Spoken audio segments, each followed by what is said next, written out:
Amen. Sige po. Yung pong ano po natin, no, yung family day natin, doon sa lahat ng sasakay ng bus, doon po sa may, ano ba lugar yun? San Miguel ba yun? O, doon po kayo. Yung lahat ng may hiluhin, dito po yung jeep. Nandito po yung jeep sa, alam ko dito sa may church. Kaya doon po lahat ng mga ano, doon sa may San Miguel, lahat ng nasakay sa bus. Meron naman po, sasabihin ng LG leader nyo kung sa bus kayo o sa ano, i-arrange po kasi ng finance yung kung anong bus number po kayo. Kaya po, tapos yung mga minister, tsaka LG, pag wala pa po kayong pambayad, pwede nyo gamitin yung ano nyo, yung mga allowance nyo po, pwede nyo gamitin po yan. Amen? Sige po, tayo po'y manalangin sa Panginoon, tayo po'y yumuko at manalangin. Lord, marami pong salamat. Kami po ay nasa huling aming pagsamba sa aming third service, Panginoon. Thank you, Lord, mula umaga sa tanghali, Panginoon, at hanggang ngayon. We believe, Lord, na gagabay at sasamahan mo kami, Lord, upang kung ano man, Lord, yung mensahe mo ng umaga, sa tanghali at ngayong hapon, ay yun pa rin, Lord, yung ibibigay mo sa amin, Panginoon, upang kaming lahat ng mga mananampalataya mo, Lord, sa Salt and Light Church, Lord, isa lang yung pagkain na aming makukuha at ito yung mensahe na kailangan po namin. Tulungan mo po muli ako, O Diyos, na ang mensaheng ito ay maihayag ng tama, totoo, Panginoon, at magbibigay ng resulta, bunga, at impact sa buhay ng mga mananampalataya mo, Lord, sa Salt and Light Church. Thank you, Lord. In Jesus' mighty name, amen. Yan. Sige po, yung ating pong mensahe pa rin, ay yan po yung reset. Next slide. Ayan. Natalakay po natin yung realign at pinamagatan ko nga po nga return to your first love. Amen. Doon po sa wala last Sunday, siguro bigyan lang natin ng konting yung tinalakay last Sunday na return to the first love, bumalik doon sa yung dating unang pag-ibig. Kasi po, alam naman natin na meron po kasi mga mananampalataya na yung kanilang pagsimba, yung pagmiministeryo, pagla-light group, wala nang pag-ibig. Ibig sabihin, ginagawa na lang na obligasyon, di ba? Parang sa mag-asawa, di ba, na wala na, dahil mag-asawa na sila, kahit na wala nang nagsasama sila ng walang pag-ibig. Diba, ginagawa nilang magkasama na lang dahil no choice mag-asawa na sila Ganun din sa Panginoon, di ba? Meron tayong mga ministry, ginagawa natin yun ng walang pag-ibig. Yun yung hinahanap ng Panginoon na gusto na maibalik sa atin. Amen? Kasi, pwede kasing nagmi-ministry ka na walang love Diba? Ginagawa mo lang yan for obligasyon na lang. Nagtuturo ka, obligasyon mo na lang Dahil no choice ka na Umaattend ka ng mga gawain, wala na yung pag-ibig. Dahil alam mo, obligasyon na lang. Amen? Kaya, yun po yung tinalakay natin at sabi nga po natin, kailangan nating alalahanin, magsisi, at ang muli yung bumalik sa ating Panginoon. Amen. Ngayon po, yung tatalakayan natin, next yung refocus. Sabi mo sa katabi mo, refocus. Sabi diyan, means to put more effort into particular activities in the belief that you will make company more successful. Yan po sa Cambridge Dictionary ko kinuha. Yan po ay nakatuon doon sa kumpanya o sa mga trabaho. Pero pwede rin applicable din po yan, talatang ay ang definition na yan. Kasi yun yung sinasabi ng yung more effort. Diba? Kasi tayo po, kinakailangan natin, sabi nga natin, na tayo po ay nawala yung dating pag-ibig natin sa Panginoon, kay Kristo. Kaya kinakailangan natin, di ba, na yung maibalik yon kasi minsan yung ginagawa natin, wala nang effort Di ba? Hindi na tayo ang mga Tagalog yan, hindi na tayo nagsisikap. Okay lang sa atin, di ba? Maka-attend, makapag-ministry. Wala na bang Wala na talaga, kasi pag walang pag-ibig, wala na ring effort Kaya ngayon dapat magkakaroon tayo, magre-refocus tayo. Muli nating itutuon yung ating gagawin sa Panginoon nung unang tinanggap natin yung ating Panginoong Kristo. Amen? Kaya nasasayang lang yung panahon na kahit nandito ka, physically present, pero sa totoo lang, spiritually absent ka pagdating sa Panginoon. Bakit? Walang love Di ba? Walang effort. Di ba? Dahil nandito, ginagawa mo isang bagay nang wala ang pag-ibig. Kaya ito yung gagawin natin ngayon na, po ito Next slide, kuya. Yan, karugtong yan nung huling natin, Yung return, yung gawin mong muli yung mga ginawa mo nung una. Kasi yung gawin mong muli yung ginawa mo, kaya kailangan magre-refocus tayo. Diba? Muli nating itutuon yung ating paglilingkod, yung ating pag-ibig na nawala sa Panginoon. Yun po yung gagawin natin, yun po yung pag-uusapan natin ngayon pong araw na ito. Amen? Next. Yan. Yung gagamitin po nating talata ngayon ay nasa aklat ng Hebreo. Yan po. Sabi rito, yung aklat ng Hebreo, kung meron kayo sa mga Bible, makita nyo po yan. Kaya po tinawag na Hebreo yung aklat na yan, ay ang tawag po kasi sa mga Jewish people o yung mga Hudyo, mga Hebreo. Ibig sabihin, isinulat yan. Sabi nga raw po, si Pablo daw po sumulat yan. Sabi, ibang alagad ng Panginoon. Diba? Sabi rito, isinulat yan doon sa mga mananampalatayang Hudyo. At tayo rin po ay mga tayo rin po, hindi man tayo Diyos, tayo po yung mga mananampalataya ng ating Panginoon. Sabi dyan, ang sulat sa mga Hebreo ay para sa mga mananampalatayang dumaranas ng mahigpit na pag-uusig at nanganganib ng tumalikod sa Kristiyanong pananampalataya. Yan. Yung mga nawalang pag-ibig, ganun din po yun. Malapit nang mawala doon sa Kristiyanong pananampalataya. Amen?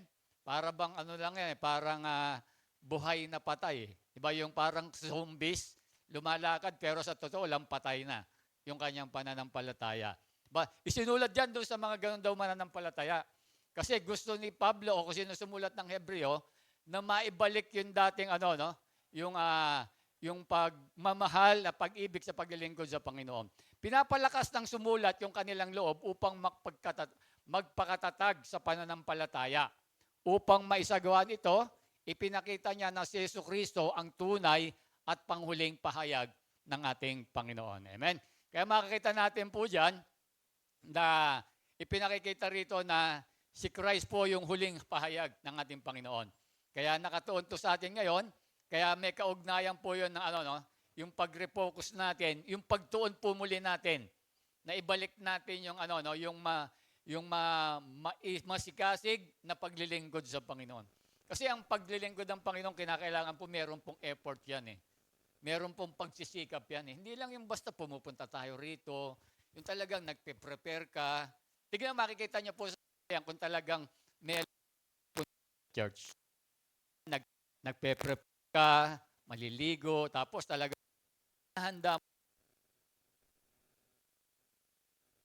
Nandun yung mga alam mo na ang kakaharap ang ating samba ka sa Kanya.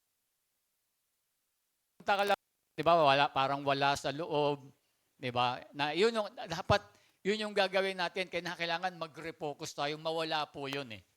Mawala yung ganung bagay eh. Kasi yung pagpunta sa church, hindi lang basta-basta, o yung pag-ministry natin, kinakailangan meron pong pagsisikap yan.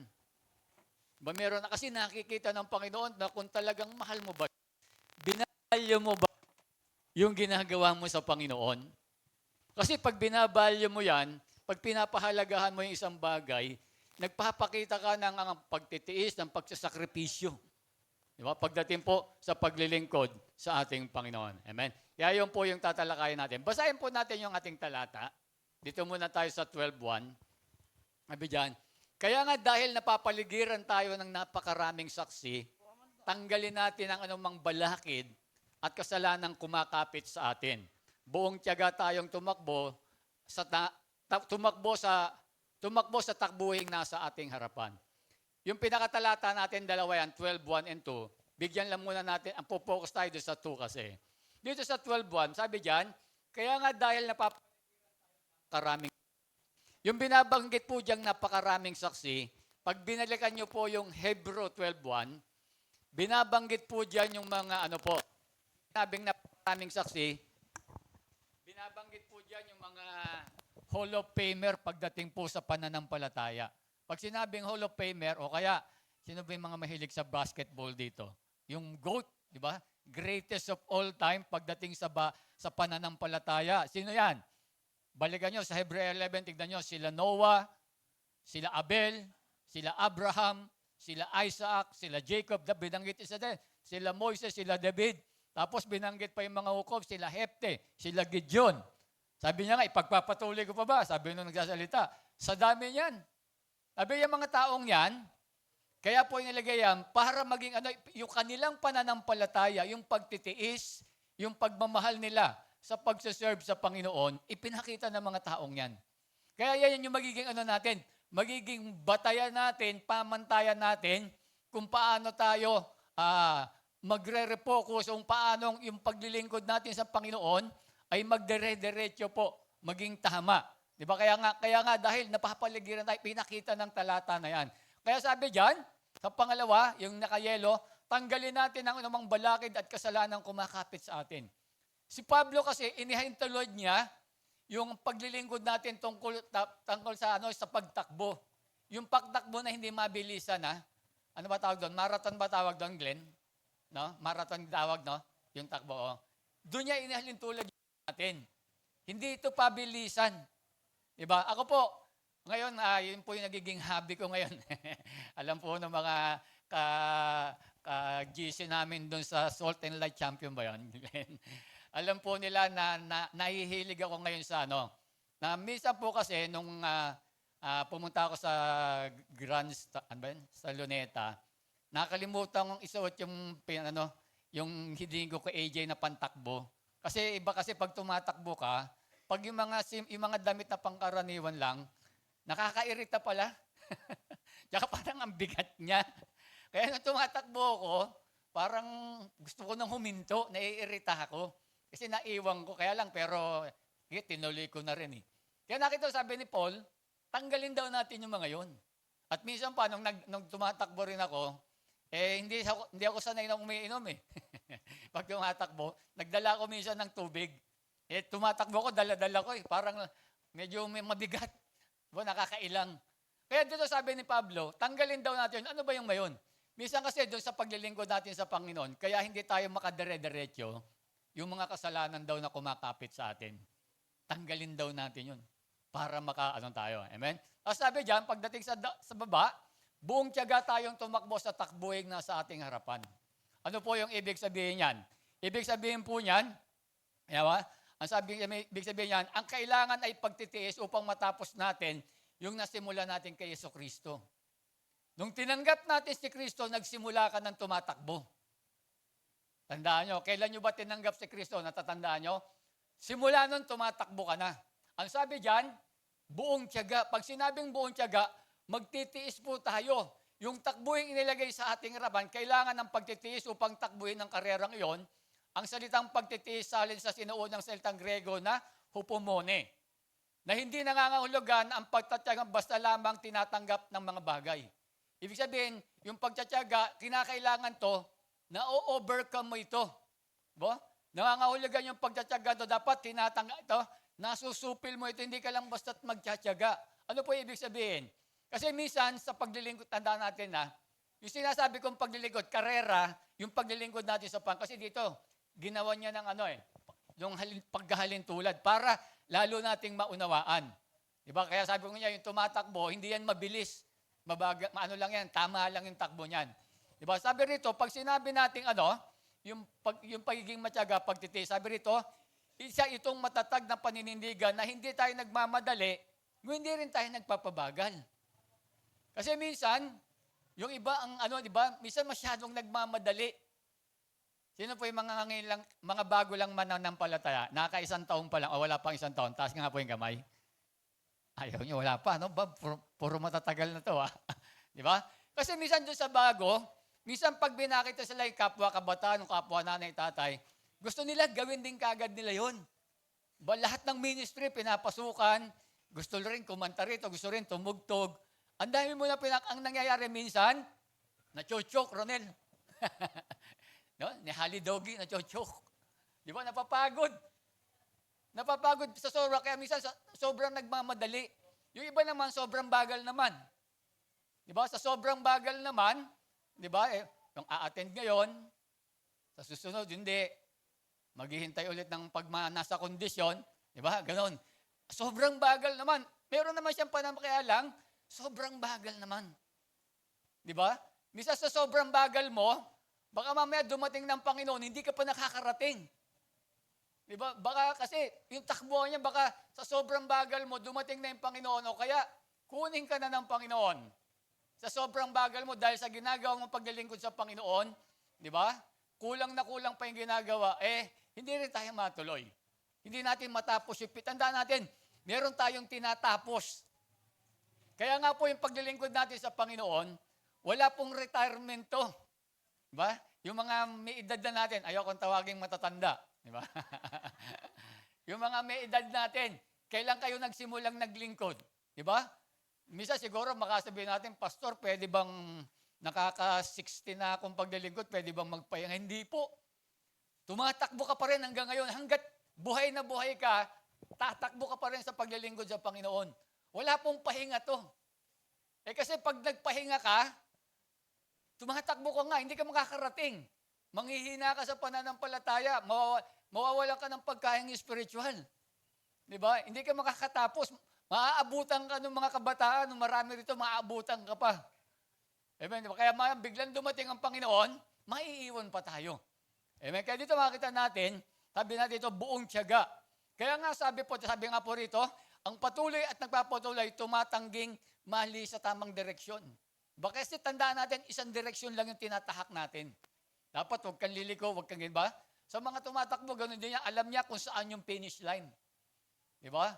Hindi yung sumasama ka sa takbo, di ba? Merong papunta na ron, ikaw pauwi ka na sa inyo. Di ba? O kaya saan ka papunta? Di ba? Merong ano yan. Kaya yung dapat ganun po yung gagawin. Sabi nga ni Pablo, subalit walang alaga sa akin ang aking buhay. Magawa ko lamang ang aking tungkulin at matapos ang gawaing tinanggap ko mula sa Panginoong Hesus. Tayo ba ganun din po yung ano natin? Di ba? Sabi niya, walang halaga sa akin ang buhay, magawa ko lamang yung tungkulin. Ano ba yung tungkulin natin bilang mga mananampalataya? Tungkulin natin na dumalo lagi, mag-serve sa Panginoon, kung ano pa yung mga ano yung mga utos niya, ano yung mga halimbawa niya na gagawin natin. Yun yung mga tungkulin natin dito. Diba? Hindi yung tungkulin. Hindi tayo nandito sa mundo to na nilikha lang tayo, kakain, matutulog, diba? Mag-aaral, magtatrabaho, diba? Tapos kakain. Hindi lang po ganon.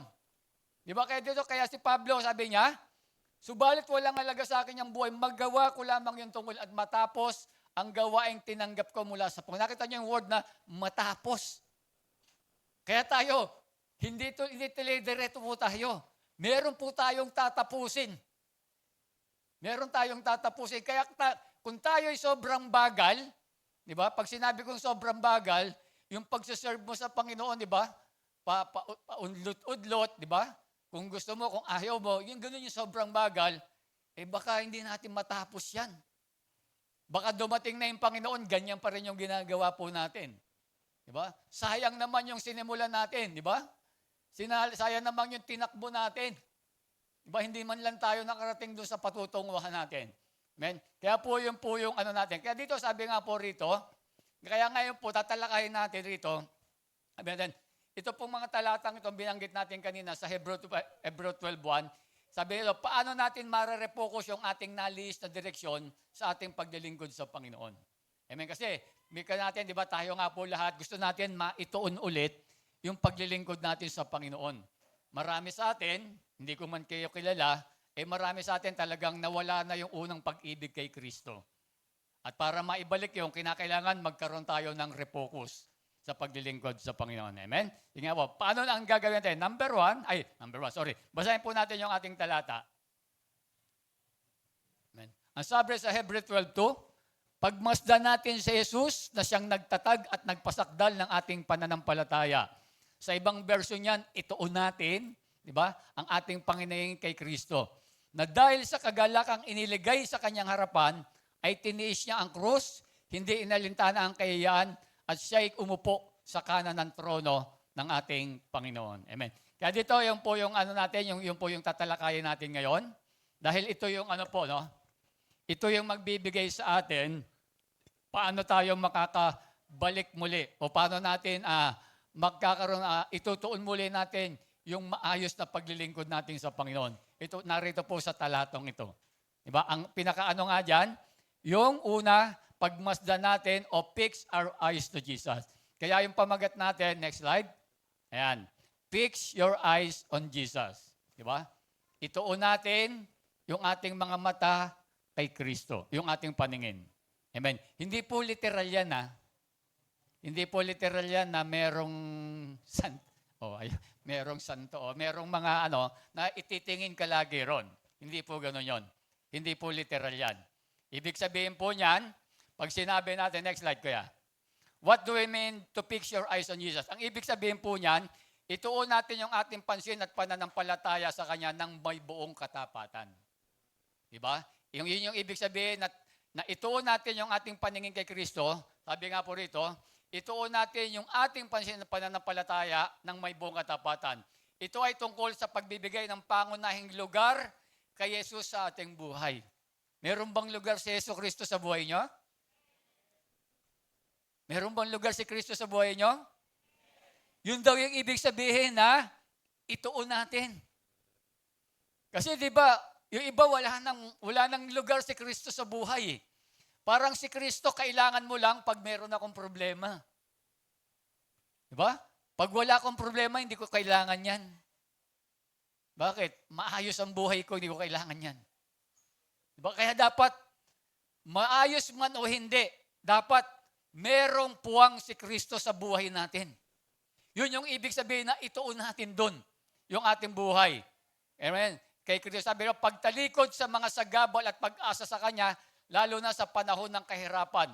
Hindi ito basta-basta pagtingin lamang Kanya paminsan, kundi buong pusong pagbibigay ng atensyon sa Kanya at pagsusumikap na mamuhay ayon sa Kanyang turo at halimbawa. Kaya yung word natin dito kanina, refocus, yung pagsusumikap. Kaya yung natin, yung paglilingkod natin bilang Kristiyano, hindi lang yung basta pumupunta tayo rito. Kinakailangan merong effort. Diba? Merong pagsusumikap. Paano ko ba mapapaganda? Paano ko ba mapapaayos yung aking paglilingkod sa Panginoon? Kung paanong sa trabaho, ganun yung ginagawa nyo. Kung paanong sa pag-aaral, ganun ginagawa, nag-e-effort ka, ganun din pagdating sa Panginoon. Yun yung nawala sa atin. Yun ngayon, doon tayo ngayon magre-refocus. Paano natin gagawin yung mga bagay na yon? Amen? Yun po yung gagawin natin kasi sabi nga po rito, matatapos lang natin, amen, matatapos lang natin yung ating karera, di ba? Kapag nakapokus po tayo sa ating Panginoon. Kaya nga, di ba, sabi doon sa Hebreo 12:1, buong tiyaga tayong tumakbo sa takbuhing nasa ating harapan. Hindi mo matatapos yan kapag hindi ka nakatingin kay Kristo. Kapag hindi ka pa nakatuon kay Kristo. Kapag ang tingin mo, titingin ka sa kaliwa, ano po yung kaliwa? Minsan, yung mga pagsubok, mga problema, o kaya yung mga karir natin sa buhay, yung mga trabaho, yung school, o kaya titingin ka sa kanan, yung mga hobby, mga problema, dapat ganoon. Kaya pag sinabing natin mga nakapokus, nakatuon tayo, halimbawa, sino nanliligaw rito na? Taas yung kamay. Yan, ang pangalan to, nakalimutan ko ng pangalan. Si Ray. Di ba? Ray, pag nanliligaw, di ba nakapokus ka doon sa paano mo siya masasagot? Di ba? Ganun, di ba? Pag nanliligaw kay Ray, pag siyempre dapat nakapokus pa. Iniisip mo, paano ko kaya ito masasagot? Kaya kailangan focus ka ron. Ganun din yung pag nakatingin kay Kristo dapat, paano kaya magiging matuwin? Mabibigyan ko ng maganda. Focus ko ngayon kay Christ. Di ba? Kaya gano'n, pag nanliligaw, talaga gagawin mo, di ba? Para mapasagot mo yun. Ganon din Kristo, hindi nalalayo din doon yun. Ang problema, ginagawa lang natin yun sa ganung bagay, pero pagdating sa Diyos, hindi natin ginagawa. Minsan kasi, bahaliwala sa atin pagdating sa mga spiritual na. Kasi more on, nagiging material tayo Nagiging yung lust of the flesh Nananaig itong mga to Diba? Kasi naiisip lang natin lagi yung bagay pag alam natin dumadating yung problema sa buhay natin. Pag alam mong nagkasakit ka ng matindi, pag alam mo nagkaroon ka ng problemang matindi, yan, tatawagin natin ng Diyos. Diba? Kaya nga makita na yan, dapat hindi po ganon. Kaya dapat every time ng ating buhay, nakatingin tayo sa Panginoon. Ano man yung mga dumating sa ating mga buhay. Amen? Kaya ngayon po, ito po yung tag-uusapan natin. Why do we fix our eyes on Jesus? Kanina, ano ba itong natin kanina? What do we mean? Ano yung ibig ituon yung mata sa Kristo? Ibig sabihin, yung tayo, sabi nga natin, yung may tayo ng pangunahing lugar. Ngayon naman, why? Bakit kinakailangan magbigay tayo ng pangunahing lugar kay Kristo? Bakit kinakailangan buong katapatan ay ibigay natin kay Kristo? Bakit kinakailangan ituon natin yung ating paningin kay Kristo? Yun po yung tatalakayin natin. Kasi yun yung magbibigay focus o refocus ng paglilingkod natin. Amen? Kapag naintindihan mo na bakit kinakailangan kong ituon yung aking paningin kay Kristo. Amen? Number 1, yan, Jesus is the author of our faith. Siya po yung author. Pag sinabi po nating author, basahin po muna natin yung talata. Sabi diyan, pagmasdan natin si Jesus na siyang nagtatag at nagpasakdal ng ating pananampalataya. Sa English, kuya. Sabi diyan, fixing our eyes on Jesus, the author. Hindi ka na muna tutuloy, doon muna tayo sa author. Pag sinabi po kasing author, when the Bible says Jesus is the author of our faith, it means He is the initiator. Ibig sabihin, siya po yung pasimuna, siya po yung nagpasimula, siya po yung, sabi rito, tagapag-akay, sabi rito, siya po yung tagapagtatag. Ibig sabihin, yung pananampalataya, kayo po ba may pananampalataya kay Kristo? Ang nagsimula nun si Kristo. Hindi po tayo. Hindi po ako. Kasi siya yung author ng ating Kaya dapat pala, kung sino yung nagsimula, dapat, sabi doon sa unang talata, fix your eyes on Jesus. Dahil siya yung author.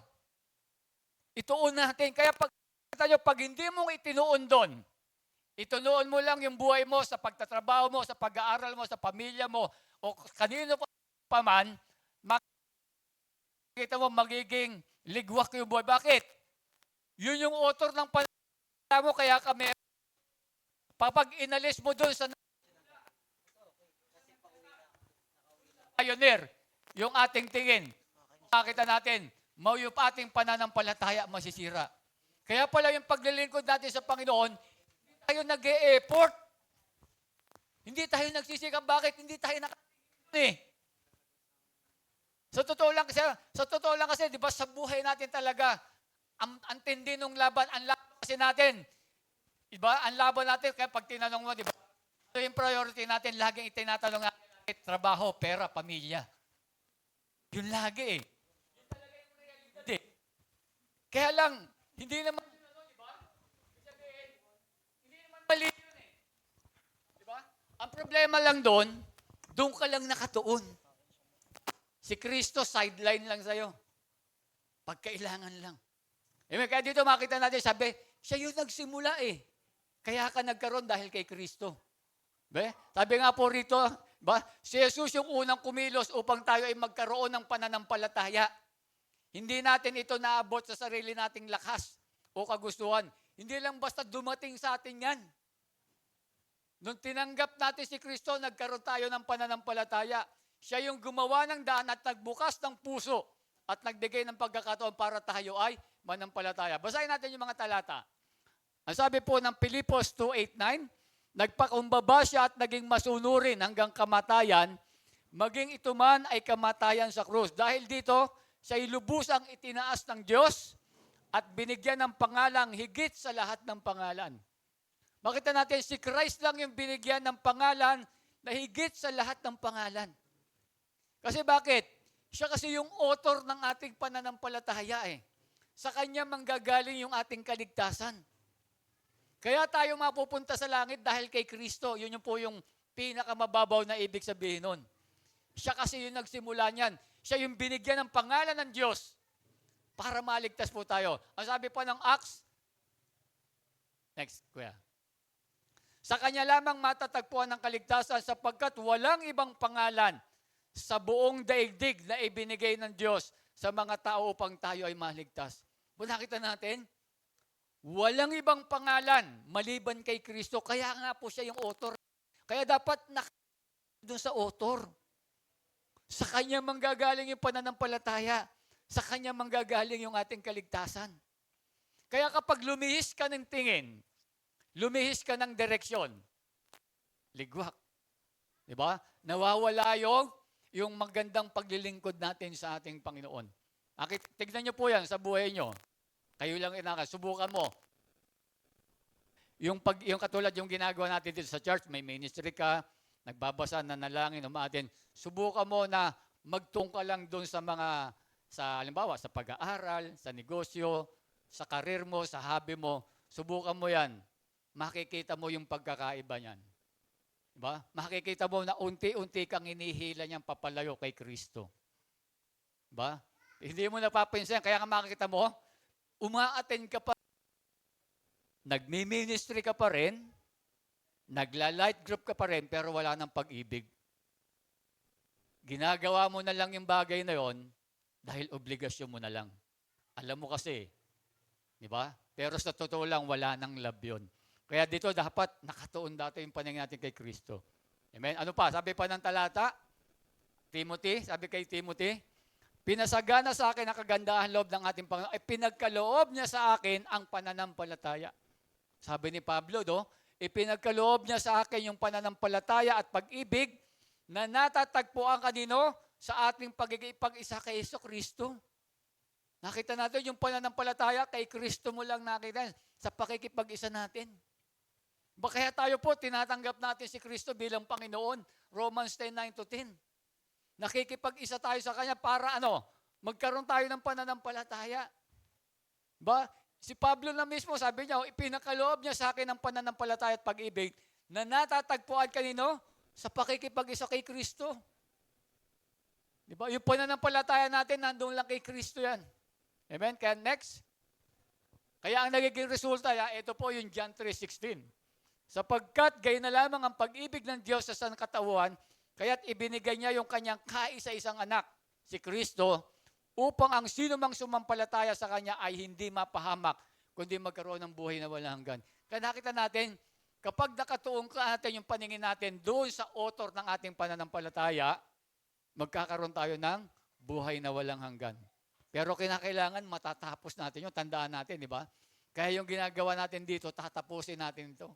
Di ba? Ano lang? Kaya nga David sa 12:1, di ba? Buong tiyaga lang.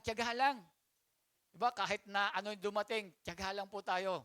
Diba? Marami tayong mararanasan, kaya kailangan maging matyaga lang tayo. Amen? Sige nga po, palakpakan natin ang Panginoon. Pangalawa, hindi lang siya author, next, perfecter pa of our faith. Iba pang terminong ginagamit, finisher. Siya yung nagsimula, siya rin yung tatapos. Yun yung napakaganda, di ba? Sinimulan mo, tatapusin ko. Parang pelikula yata yun, no? May pelikula bang gano'n? May pelikula ba, tatay? Hindi ba kay FPJ yun? FPJ ba yun? Kay Christ, ganun. Sinimulan niya, tapusin niya. Namatay siya sa krus ng Kalbaryo, hindi lang ganun, nanampalataya tayo sa Kanya, tapos na, hindi. May gagawin pa si Kristo.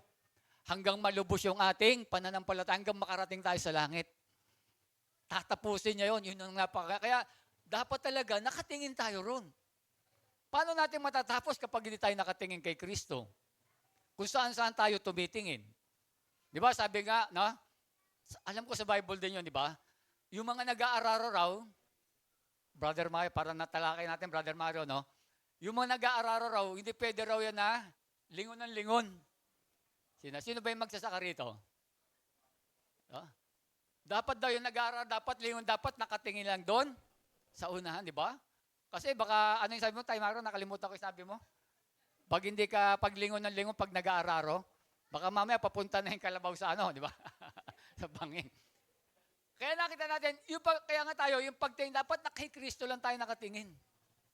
Di ba? Ganun lang, para matapos natin yung takbuhin. Amen? Kasi bakit? Si Kristo kasi, yung perfecter ng ating faith, siya rin yung finisher. Basahin natin yung talata. Next slide, Kuya. Kuya ba nandun? Tama. Fixing our eyes on Jesus, the author and perfecter of our faith. Diba? Siya sabi nga po rito, si Jesus rin ang tumatapos at nagpapasakdal sa ating pananampalataya. Inihahanda niya ang paglago at kaganapan nito. Kaya nakita nyo, yung paglago natin, di ba kaya kinakailangan natin mag-grow eh. Di ba kaya nga pag nakatingin ka kay Kristo, yung lahat ng ginagawa mo may pag-ibig yon, lumalago po tayo. Kaya kapag sinabing perfected yung kaganapan, kaya darating sa punto na talagang yung ating buhay, lahat ng mga bagay na hindi magaganda sa ating buhay, mawawala po yan. Amen? Pag nawala po yan, pwede ka nang kunin. Hindi, pag nawala po yan, di ba? Unti-unti kasi, sa langit walang hindi banal. Di ba? Kaya pag nakikita mo yung sarili mo, parang hindi pa ako pwede. Kaya pag pag namatay ka, siguradong sa langit ka ba? Ramdam mo sa sarili po, hindi pa eh. Bakit? Marami pang dapat baguhin eh. Pero mababago lang yun kapag nakatingin ka kay Kristo. Bakit? Siya yung tatapos nun. Sabi niya, siya yung nagpapasakdal nun. Di ba? Kaya nga yung paglago at kaganapan, sabi nasa kanya, kasama natin siya sa buong paglalakbay. Mula simula hanggang wakas. Di ba? Mula nung tinanggap natin si Kristo, hanggang ngayon kasama po natin siya. Sa paglalakbay natin, sa ating Christian faith natin. Kaya nakita natin, bakit ka naliliko? Bakit ka nalilis ng landas? Hindi ka kasi nakatingin kay Kristo eh. Hindi ka nakatingin kay Kristo eh. Kaya nangyayari, nalilis ka ng landas. Di ba? Kaya minsan, yung mga pagdalo natin, mga ministry natin, wala nang love yun. Di ba? Ginagawa mo na lang dahil, alam mo, yun din yung pero sa ito lang, wala na pong love. Basahin po natin yung mga talata. Ang sabi dyan, Pilipos 1:6, natitiyak kong ang mabuting gawang pinasimulan sa inyo ng Diyos ay kanyang lulubusin hanggang sa araw ni Kristo. Di ba? Makita natin, di ba? Yung pinasimulan sa atin ni Kristo, lulubusin niya yan. Hanggang doon sa kanyang pagbabalik. Di ba? Kaya nga yung pinaka-finish line natin sa pagbabalik ni Kristo. Kailan ba yun? Matagal pa yun eh. Pero hindi tayo nakakasiguro. Pag namatay ka, tapos na yun. Kasi hanggang doon na lang eh. Amen? Hindi kasi pag namatay ang tao, hihintayin niya na lang yung paghukom, yung araw ni Kristo. Eh kaso kapag namatay ka yon, yung takbo mo ang bagal, di ba? Hindi ka nakatingin kay Kristo, ay sorry. Di ba? Doon ka na sa impyerno na masaya kasi meron palang impyernong masaya ngayon.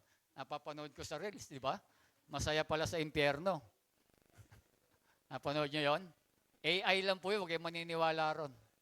Baka mamaya maniwala ka, pwede na palang gumawa ng kasalanan, masaya pala sa impyerno. Para ka nasa Boracay lang pala. Di ba? Hindi po. Ano lang yun po, AI lang po yun ha. Huwag kayong magpapaniwala, lalo yung mga, nakita nyo maraming AI po ngayon, baka magpaniwala kayo doon sa mga ano. Grabe, nagagawa ngayon lahat yung mga ano ha, kaya huwag kayong repost ng upload ng repost. Titignan nyo po muna. Maraming pandaray po ngayon. Amen? Kaya makita natin, di ba? Si Kristo po yung tatapos niyan. Kaya huwag tayong liligwak ng tingin sa Panginoong Kristo. Nakadun lang po tayo. Kasi hindi tayo makakatapos. Di ba? Ano pa? Basahin pa natin yung talata. Sabi pa dyan? Kaya next. Ayan. Sa Judas, ito po hindi po si Judas na ano to ha. Si Judas na ano to, alagad ni Kristo po ito. Na hindi yung si Judas na Iscariote. Judas 1:24 hanggang 25. Ngayon, purihin natin ng Diyos, siya na nakapag-iingat sa inyo upang hindi kayo magkasala. At makapagdadala sa inyo sa kanyang harapan ng walang kapintasan at may lubos na kagalakan. Nakita natin, di ba? Siya po yung nag-iingat sa atin na hindi tayo magkasala. Ano pa? Nakakapagdala sa atin sa harapan ng walang kapintasan. Ano pa? Next slide. Sabi pa dyan, siya lang ang Diyos at ating tagapagligtas. At sa pamamagitan ng ating Panginoong Kristo, sa Kanya ang kapurihan, karangalan, kadakilan, kapangyarihan, mula noong una hanggang ngayon po ginagawa natin, at magpakailanman. Amen. Diba? Kaya nakita natin, diba? Mula mo nung tinanggap mo si Kristo, hanggang ngayon, nabubuhay ka at magpakailanman. Diba? Si Kristo yung tatapos ng ating pananampalataya. Kaya dito makikita natin, kaya pala sabi ng talata, fix our eyes to Christ. Ituon natin yung ating mga paningin kay Kristo. Ano pa? Next slide. Ang sabi po ng John 14:1-3, huwag mabagabag ang inyong kalooban, sumampalataya kayo sa Diyos, sumampalataya din kayo sa akin. Sa bahay ng aking ama ay maraming silid, Kung hindi ito totoo, sasabihin ko ba sa inyong pupunta ako roon upang ipaghanda ko kayo ng inyong matitirhan?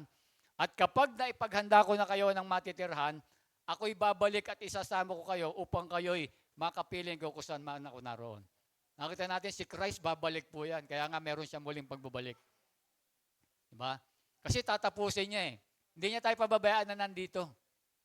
Kapag nagawa na raw po yung bahay, kasi ginagawa pa yung bahay, alam ko finishing na yun eh. Diba? Alam ko finishing na yun, pwede na yung pwede nang tiran yun eh. Kaya malapit na yun eh. Pagbabalik niya po, yung tinatawag natin na raptured na, kukunin po tayo nun. Diba? Ibig sabihin ng raptured, yung iba hindi alam yung raptured, diba? Yung pong, halimbawa, nagsasalita ako rito, tapos, diba? Nawala kayong lahat, ako lang natira. Ibig sabihin doon kasi hangin, diba? Bakit? Kasi doon sa kayo sa impyerno lahat. Ay, hindi. Joke lang yun. Hindi. Hindi. Yun po yung rapture, ibig sabihin, di ba yung babalik si Kristo, kukunin po yung lahat ng mga nakatingin kay Kristo. Kukunin po lahat yon. Ang sabi ron, ang tawag po ron rapture, dadagitin. Kukunin tayo papaitaas, di ba? Kaya meron nga pong merong mga tao na hindi mamamatay. Doon sa panahon ng raptured, meron pong hindi mamamatay. Yung panahon ng raptured na kukunin ng Panginoon. Kaya mapalad yun, no? Sarap yung panahon yun, no? Sana ngayon na yun, no? wag muna ba? Wag muna. Di ba? Mapalad, di ba? Yung pagdating ng raptured, di ba? Yung merong maiiwan dito, tapos magugulat tayo, mga damit na iba, nandito naiwan na, naku, raptured na yung kabahan ka na, naiwan ka na. Patay na. Di ba? Kaya yun yung gagawin, sabi ni Kristo, babalik siya. Pero medyo doctrine na yun eh, 2 beses yung pagbabalik niya eh. Babalik ulit siya, kasama naman tayo na yung maglalaban yung Battle of the Armageddon. Di ba yun na yung kasama na po tayong lahat. Amen. Yung raptured, ang makakakita lang nun tayo. Pero yung susunod na pagbabalik niya, lahat makikita na yung kanyang pagbabalik. Amen. Kaya nga po, yung ang pinakamaganda lang yan, tatapusin ni Kristo yung sinimulan niya. Di ba? Tatapusin ni Kristo yung sinimulan niya. Amen? Sige nga po, palakpakan natin ang Panginoon. Amen. Next, pangatlo, sabi diyan, Jesus as the model of endurance. Si Jesus po yung huwara natin pagdating sa pagtitiis. Ang sabi po ng talata natin, sabi niya, fixing our eyes on Jesus, the author and perfecter of our faith, who for the joy set before Him endured the cross. Amen. Ano po ibig sabihin yan? Natiis ni Jesus yung matinding hirap sa krus dahil naunawaan niya yung kabutihang dulot nito. Diba? Alam naman natin, di ba, na si Kristo ay napako sa krus, di ba? Sabi nga po diyan, bakit natin kailangan ituon yung ating Panginoon kay Kristo? Kasi si Kristo yung nagtiis para sa atin. Tiniis niya yan para po matupad yung layunin at tayong lahat ay maligtas. Biro mo, ginawa niya yon. Bakit hindi tayo titingin sa Kanya? Bakit hindi natin itutuon yung Panginoon? Kasi siya yung gumawa para maligtas tayo. Ba? Sabi nga po rito, ang kaligtasan at pagtubos ng sangkatuan sa huli ay nagbibigay ng karangalan sa Diyos magpakailanman. Dahil alam ni Jesus yung kabutihang magbumula sa pinakamasakit at pinakamatinding karanasang ito, kinaya niyang harapin at tiisin ito ng may tagumpay sa gitna ng hirap sa krus. Diba? Kahit mahirap, kinaya niya po yun. Kaya makita niyo, di ba, nung nag-pray siya sa Gethsemane, sa totoo lang, nung hindi pa siya pinapako, talagang matindi na yung hirap na dinaranas niya. Di ba sabi niya, Ama ko, kung maari lang na alisin mo sana sa akin yung sarong ito. Pero sabi niya, di ba, kundi Ama, ang kalooban mo ang mangyari. Gano'n yung hirap na nga, makita natin yung pagtitiis.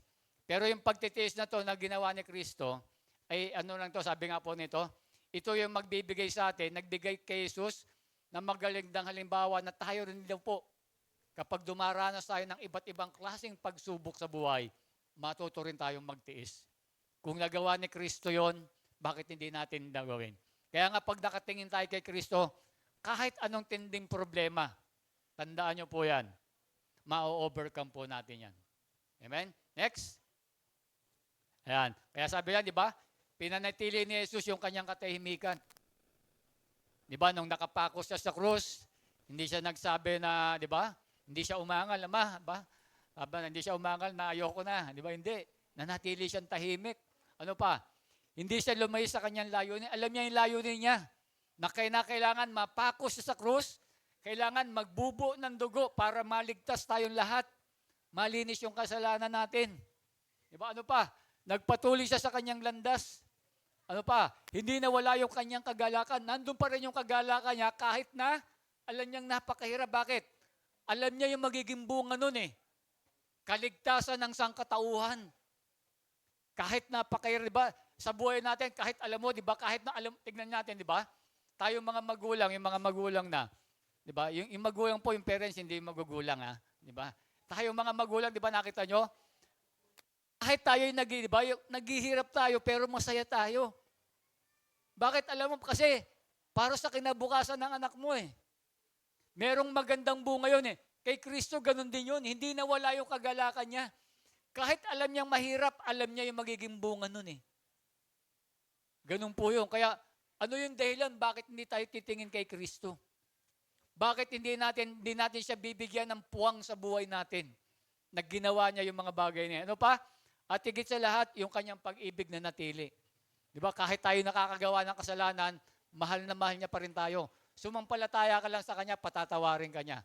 Bibigyan ka niya ng buhay na walang hanggan. Amen? Pang-apat, sabi diyan, Jesus despised the shame. Ano po yung ibig sabihin yan? Hindi ikinahiya ang mamatay sa krus. Basahin natin yung talata. Doon pa rin po tayo, Hebrew 12e, 2e, despising the shame. Yung ibig sabihin, despising the shame, hindi niya po ikinahiya yung mamatay sa krus. Alam niyo po, nung panahon po ng ating Panginoong Kristo, yung mga taong nakagawa ng mga kasalanan, ipinapako sa krus po yun. Diba? Next slide ko yung nga. Yan. Ipinapako sa krus. Kaya nung panahon noon, kahiya-hiya kapag ipinako ka sa krus. Bakit? Makasalanan ka eh. Diba? Makasalanan. Pero si Kristo ba makasalanan? Wala siyang kasalanan. Pero hindi niya ikinahiya yun. Kahit nakapako siya sa krus. Di ba? Ang sabi nga ng mga tao dyan, di ba? Nasa paligid niya. Di ba? Sabi mo, ililigtas mo kami. Bakit nga hindi mo iligtas yung sarili mo? Di ba? Talagang maraming nag-aano sa kanya. Maraming nagpe-persecute. Di ba? Sabi nga po rito, di ba? Isa sa pinakababaw na bahagi ng pagpapahirap sa krus ay yung matinding kahiyan na akibat nito. Hindi niyakap ni Jesus ang kahiyan to, kundi ito'y kanyang hinamak, ngunit kanyang itinitis to hanggang sa tagumpay. Diba? Kaya niya naman, hindi niya, alam niyo, kaya niyang gawin dahil Diyos siya eh. Pwede niya magpatawag siya ng mga anghel eh. Na, lahat na ito na nag-uusig sa akin, pag-aanohin mo nga ito lahat. Hindi niya ginawa yun. Tiniis niya yung hirap doon. Nung nandun siya sa krus ng Kalbaryo. Diba? Tiniis niya yung lahat ng hirap. Kasi sabi nga po rito, hindi niya kinaya mamatay. Ginawa ng Panginoon na yakapin, tanggapin ang kahiyan, dahil sa dakilang layunin niya sa sangkatauhan, sa namaligtas sa walang hanggang kapahamakan at kalinisan ng kasalanan. Kaya po, di ba, para lang maligtas na tayong lahat, tiniis niya yung lahat ng bagay na yan, nakahiya na yan. Kasi nung panahon nun talaga, pag ipinako ka sa krus, talagang alam ng mga tao, makasalanan kang tao. Di ba? Kahiya-hiya yun. Amen? Pero sabi nga po na ito, tiniis niya yung lahat ng yon para sa kaligtasan nating lahat. Amen? 5, panghuli, sabi diyan, Jesus is now seated at the right hand of God. Ito po yung napakaganda. Basahin natin yung tuling talata. Sabi diyan, and has sat down at the right hand of the throne of God. Si Yesu Kristo ay naroon na raw po sa kanang trono ng ating Diyos. Ano po ibig sabihin nun? Ibig sabihin, natapos na yung layunin ni Kristo. Diba? Kaya nga sabi niya, diba, nung nasa krus siya, it is finished. Naganap na. Kaya nung nandun na siya sa langit, sa trono ng ating Panginoon, ng ating Diyos, ibig sabihin, naganap na, natatapos niya na yung dapat gawin. Yung layunin na mailigtas tayong lahat, yung nagbubu siya ng dugo, namatay, after 3 days na buhay. Yung lahat na ngayon, kaya ngayon nandun siya sa, has sat down at the right hand of throne of God. Ano po ibig sabihin? Natapos niya na lahat. Kaya hindi na natin kailangan gayahin pa yung mga bahagay na yon. Di ba? At ano pa ibig sabihin? Ibig sabihin, yung lahat ng ginagawa natin dito, hindi po walang kabuluhan. Bakit? Ayun na si Christ, oh. Nandun na sa kanang trono ng Diyos. Lahat ng paghihirap na ginagawa natin, hindi mawawalang kabuluhan yan. Bakit hindi tayo magtitiis na tumingin kay Kristo? Nandun na nga, pinatunayan na nga, nandun na nga si Kristo, oh. Tinapos niya na nga lahat, eh. Nandun na siya sa kanang trono ng Diyos. Ibig sabihin, lahat ng pangako niya, lahat ng sinabi niya, lahat ng inuutos niya, mangyayari yun. Kaya yung natin, di ba, nagtsatsaga tayo rito, linggo-linggo, nandito ka, kahit umuulan, sana nga all, di ba, nagcha-church tayo, di ba, dapat yun, hindi mawawala ng kabuluhan yun.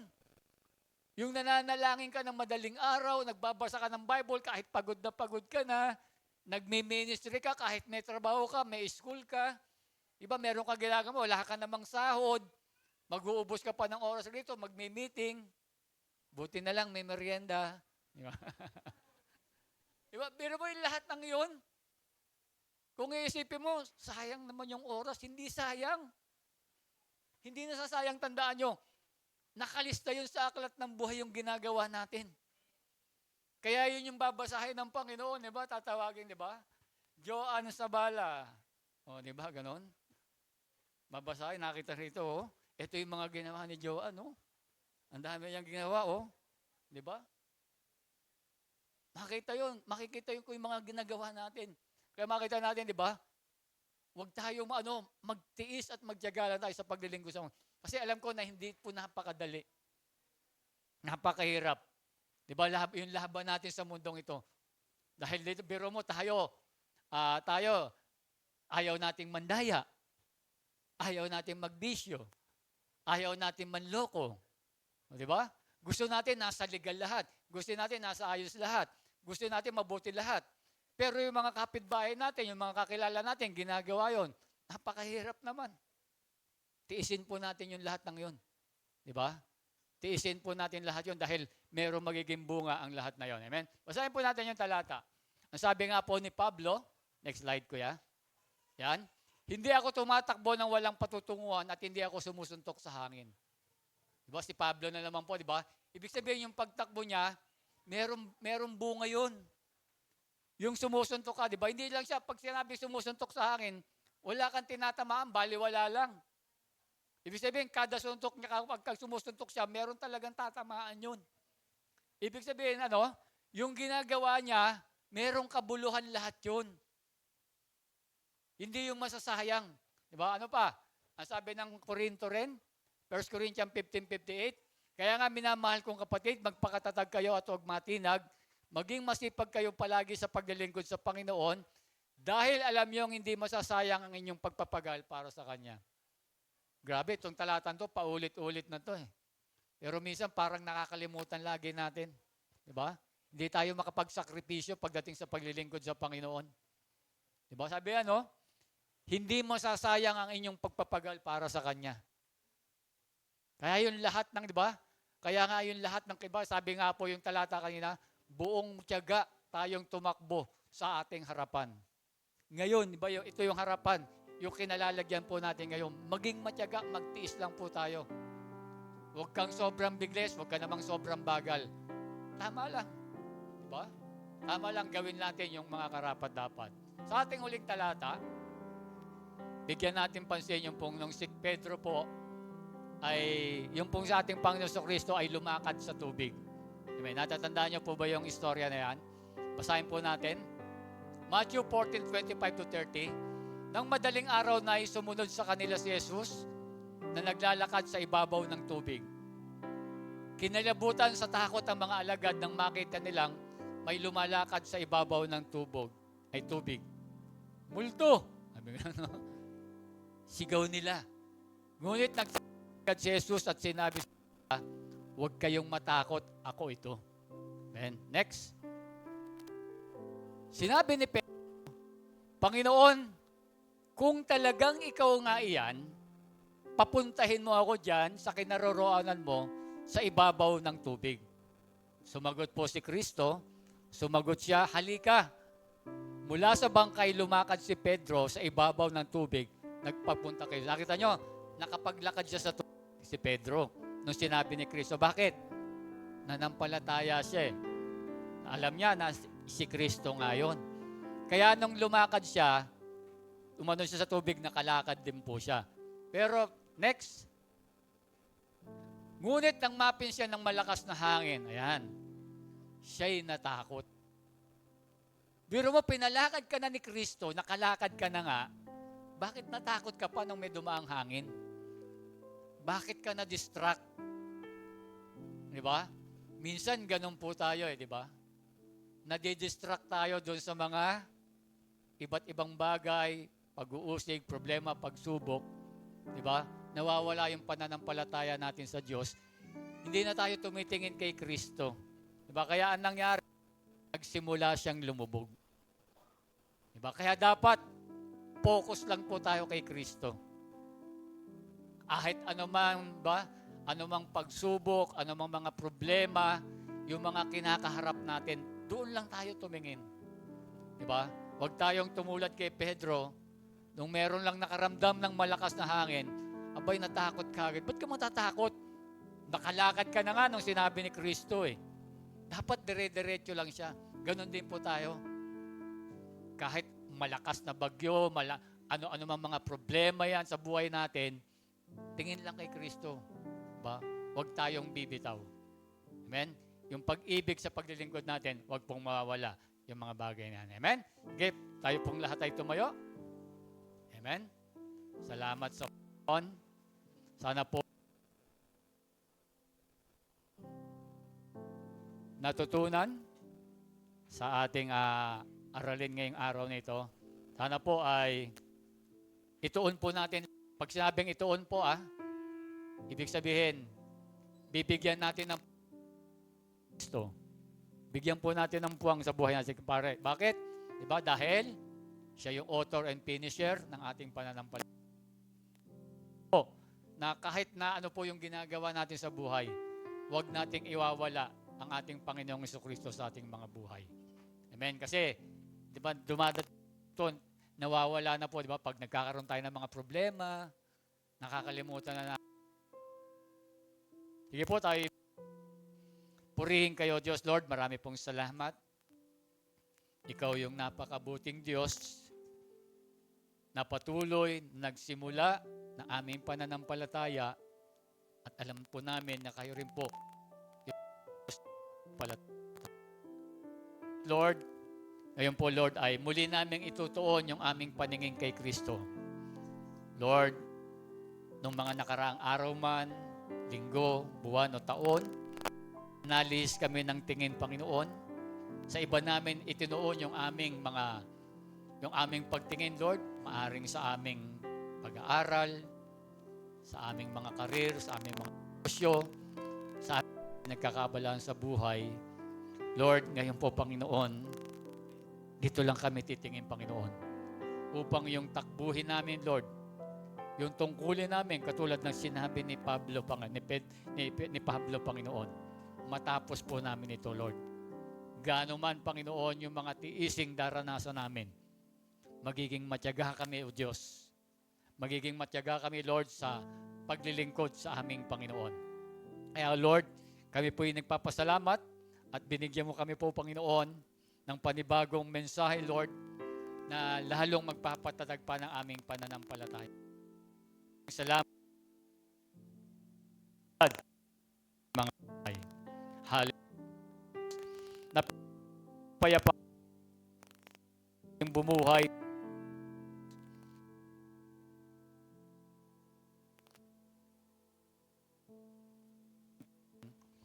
naway ipagkaloob niya sa inyo ang lahat ng kailangan nyo upang maisagawa yung kanyang kalooban.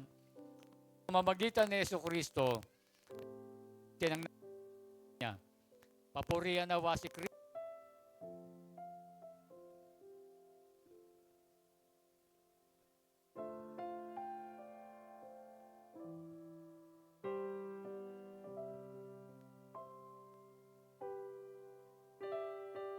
God bless po sa inyong lahat. Kita-kita tayo sa Webes.